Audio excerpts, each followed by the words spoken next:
ایک بڑا اہم موضوع وسیلے کا موضوع ہے، توسل کا موضوع ہے۔ جب انسان ڈائریکٹلی اللہ سے مانگ سکتا ہے اور کوئی بیچ میں واسطے کی ضرورت نہیں ہے، تو کیوں ایک وسیلے کو اختیار کر کے اللہ سے کچھ مانگا جائے؟ بہت ہی عمدہ سوال ہے، اور یہ سوال کئی لوگوں کے ذہنوں میں ابھرتا بھی ہے جی کہ جب ہم خدا سے مانگ سکتے ہیں ڈائریکٹ، تو وسیلہ کیوں اختیار کرنا چاہیے؟ وسیلہ ذریعہ ہے قرب کا، اور اللہ نے قرب کا ایک قانون بتایا ہے، ایک ضابطہ بتایا ہے، اور پروردگار عالم نے خود سورہ مائدہ آیت نمبر 35 میں حکم دیا ہے کہ یا ایھا الذین آمنوا اتقوا اللہ وابتغوا الیہ الوسیلہ، اے ایمان والو تقوی اختیار کرو۔ اب تقوی اختیار کرنے میں بھی ہمیں وسیلہ چاہیے، درکار ہے، اور ساتھ میں وابتغوا الیہ الوسیلہ، جو آپ تقوی اختیار کیے ہوئے ہو اس کو بھی پہنچانے کے لیے اللہ تک وسیلے کو تلاش کرو۔ صحیح۔ گویا کہ قرب کے حصول کے لیے پروردگار عالم نے ایک نظام وضع کیا ہے، اس نظام کو اللہ نے وسیلے کا عنوان دیا ہے۔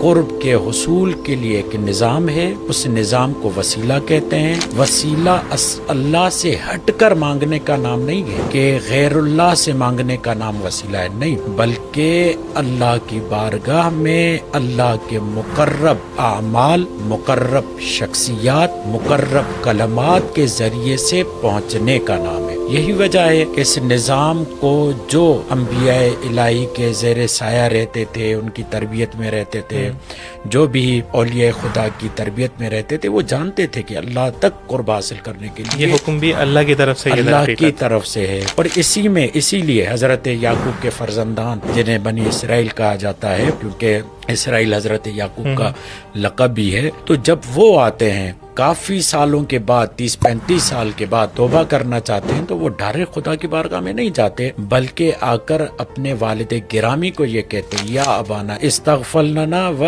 ذنوبنا۔ کیا ہے استغفر لنا و ذنوبنا؟ کہ اے ہمارے بابا، آپ ہمارے لیے مغفرت کی دعا کیجئے تاکہ ہمارے گناہ معاف ہو جائیں۔ تو معلوم ہے کہ جب خدا تک پہنچنا ہے تو عظیم وسیلے اور مقرب اعمال اور پسندیدہ اعمال، پسندیدہ شخصیات کے ذریعے پہنچنا ہے۔ وسیلہ اللہ تک پہنچنے کا ایک نظام ہے جسے اللہ نے خود متعارف کرا۔ اگر غلط ہوتا تو حضرت یعقوب اس وقت کہہ دیتے کہ ڈائریکٹ اللہ سے مانگو۔